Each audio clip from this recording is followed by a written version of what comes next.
Ako po'y nangangarap na ang Duterte mabalik.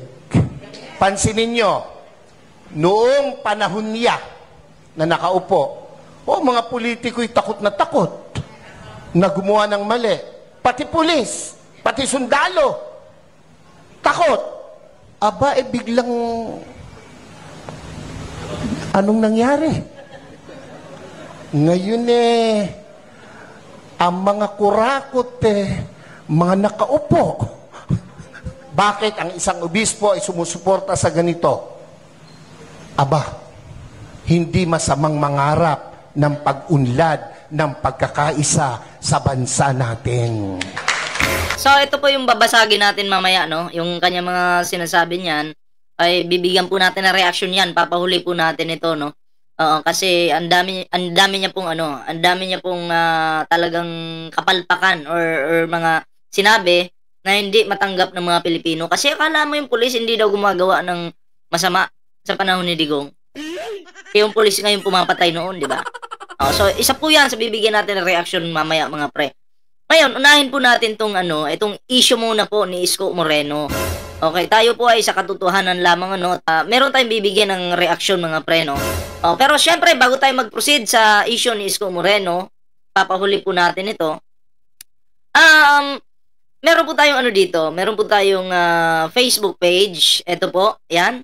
Huwag niyo kalimutang i-follow yung ating Facebook page, Ballpoint Man 2.0. At syempre, meron din po tayong Timberador. At syempre, may TikTok po tayo, Ballpoint Man 2.0. Okay, so sa hindi pa po nakasubscribe sa ating YouTube channel, huwag kalimutang mag-like, share, and subscribe para naman po maging updated kayo sa mga uploads po natin.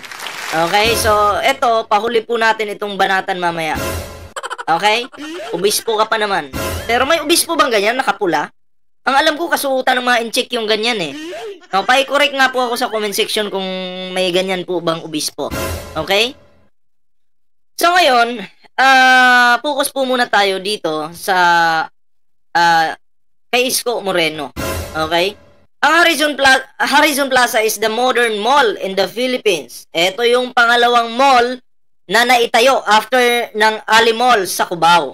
Ito yung kauna-unahang air-conditioned mall sa bansa. Kauna-unahan na. At ang mga nagdaang mayor talaga namang inalagaan yung mall na yan. And then eto pa. Luma na ang Harrison Plaza. Hindi nakasabay sa mga makabagong mall. Okay?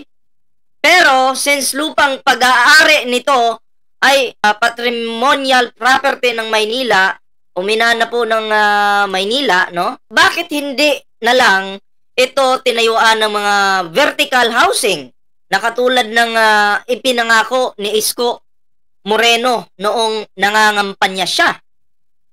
Ang itinayo din naman dito nung nakabili ng SM ay mga kondo. Kaso nga lang, hindi makabili ang pangkaraniwang mga mamamayan ng Maynila kasi panigurado mahal yung talaga yung presyo. Noong kampanya ni Isko Moreno ng tumakbong mayor noong 2019, lagi niyang sinasabi hahanap siya ng lupa para sa in-city vertical housing sa mga Manileño. Nung nakahanap nga ng lupa, yun yung Harrison Plaza, no, nahanap ni Isko na yun yung binenta para maging kondo ng SM. Ayun, nakahanap nga ng lupa, Harrison Plaza, pero binenta para maging kondo ng SM. So, alam nyo, bakit ito binenta? Pwede na sana itong pagawan ng yung simpleng lang, yung para sa mga Manileño, 'di ba? Para kasi kung papansinin po natin diyan sa Manila po, maraming nakatira sa tulay, walang mga bahay. Kasi kung kondo po yung itatayo, hindi po afford yan ng mga mahihirap. 'Di ba po? Tandaan nyo, mga Manileño, sinabi dati ni Isko na poprotektahan niya ang Harrison Plaza. Pero ibinenta. Ito po yun ito yung Harrison Plaza. Ayan Isko Moreno plans in city vertical housing program. May plano nga po si Isko. Pero ang tanong, natuloy ba yung plano? So hindi, 'di ba? Hindi po natuloy. Yung nabenta daw or yung kinita or yung benta ay umaabot o tumataginting ng 4,038,833,118 pesos. So, ang laki nun. Bilyon. 'Di ba? Bilyon. Laking pera po nun. Ito po yung problema eh. Pagtatakbo ka, mangangako ka ngayon. Na noong kampanya ni Isko, ayan tumakbong mayor noong 2019, lagi niyang sinasabi, hahanap siya ng lupa para sa NCT vertical housing sa mga Manileño. Ayun, nakahanap nga ng lupa, Harrison Plaza. Pero ibinenta para maging kondo ng SM. 'Di ba? Ang tanong po dito, natupad po ba yung pangako ni Isko Moreno? Binenta po. Di umano. No? Ni Isko Moreno yung Harrison Plaza. Diba? So, ang tanong po dito, may pagmamahal ba si Isko Moreno sa mga Manileño? Or hanggang pangako na lang? So, bilyon. Di umano yung kinita dito sa pinagbentahan ng Harrison Plaza, bilyon. Saan napunta yung bilyon na yun? 4,038,833,000 pesos. Saan napunta yun? Sa tiyan ba ng mga mahihirap, ng mga Manileño? Kasi sabi mo, na naawa ka pag gutom yung mga Manileño, yung mga nakatira dyan sa Manila, gusto mo silang pakainin, busugin. 'Di ba? Kasi bato lang naman yung mga nandyan sa gilid-gilid, benta na lang. 'Di ba? Parang gano'n. So, tama ba yun? Pero yung pangako, napako. Ang matindi pa po dito ngayon, yung dyan sa Manila po ngayon, halos lahat ng nagmamay-ari na dyan, ng mga ari-arian po, mga chikwa. 'Di ba? In chick. Sabi ko nga, no to China tayo. Bakit karamihan ng nagmamay-ari ng ari-arian ngayon sa ating bansa, lalong-lalo na dyan sa Manila, ay chikwa. Siyempre, si Hani Lacuna, wala namang magagawa na yan. Binenta na eh. Binenta na ni Isko. Ano pa magagawa ni Hani Lacuna dyan? 'Di ba? Alam nga naman bawiin. Sige nga. Siya, bumuto po tayo, no? Bumuto po tayo ng yung hindi puro pangako. Bumuto tayo ng tamang politiko, yung hindi puro pangako. Yung hindi puro benta. KO! Katulad nito, yung mga DDS, DDS naman talaga kasi siyempre may mga supporter din si Isko ng mga DDS. Oo. 'Di ba? Nilalait nila si Hani Lacuna. Bakit? Kasi sabi nila, yung nagawa ni Isko hindi nagawa ni Hani Lacuna. Totoo naman. Bakit? Si Hani Lacuna ba mahilig bang magbenta yan? Tama. Tama yung sinabi ng mga DDS. Na yung nagawa ni Isko hindi nagawa ni Hani Lacuna. Totoo yun. Kasi hindi naman mahilig magbenta si Hani Lacuna ng ari-arian ng mga dyan sa Manila. 'Di ba? Ng pag-aari ng Manila. Yun yung klaro dyan. Mga DDS, pahinga na kayo. Alam kong pagod na kayo. Oo. Puro kayo, kahit mali na pinagtatakpan nyo eh. 'Di ba? Yun yung problema sa inyo. Yun yung problema. So, ito po yung Harrison Plaza, mga pre, Yan po. Okay? So, pinakita lang natin yung picture para may idea kayo. Nakapunta na ba ako dyan, Harrison Plaza? Pasensya na, hindi kasi ako masyadong gala eh. So, yun lang yung ating video dito, no? Na patungkol sa reaction natin dito sa issue ng Harrison Plaza, mga pre. Na talaga namang nakakabilib si Isko. Halos lahat binenta. So, ngayon mga pre, bigyan po natin ng reaction itong isang video ng isang obispo ko, no? Okay? Na bida-bida. Basagin natin yung trip niya dito. Basagin po natin. Okay? So, ito po, panoorin po natin yung video. Iyan po ang nagustuhan ko sa Duterte administration. Ako po'y nangangarap ng Duterte mabalik. Pansinin nyo, noong panahon niya. Okay, pansinin nyo ha, nung panahon ni Digong. O sabi niya, nung panahon ni Digong, ulitin natin. Bakit? Ng Duterte mabalik. Pansinin nyo, noong panahon niya na nakaupo, mga politiko'y takot na takot na gumawa ng mali. Pati pulis, pati sundalo. Oh, mga politiko, takot daw na gumawa ng mali. Eh, ano yung issue ni Duque? Anong issue ni Duque? Ano yun? Ano yun sa PhilHealth issue? Anong ginawa ng mga pulis? Pumatay ng pumatay. Tama ba ang pumatay, obispo? Sampalin ko yung taba mo eh. Tama pala yung pagpatay? Sabi mo, takot gumawa yung pulis ng mali. Yung pagpatay ba, hindi ba mali yan? Bobo kang obispo ka. K.O. Hindi pagmumura yan, hindi kita minumura. Sadyang bobo ka. Di daw takot gumawa ng mali yung pulis. Pero dami nilang pinatay. Huwag kang ano dyan. Takot. Aba, biglang anong nangyari? Ngayon ang mga kurakot mga nakaupo. Mga kurakot nakaupo. Noon, mga kurakot nakaupo. Diba? Pag-uusapan po natin siguro sa next video natin, pag-uusapan natin yung issue sa PhilHealth sa panahon ni Digong. Okay? Kurakot pala ha? Okay. Pag-uusapan natin yan. Yung anak nga ngayon, si Sarah nagpa-practice na. Naging vice presidente lang, nag-practice na. Mag 125 million in 11 days.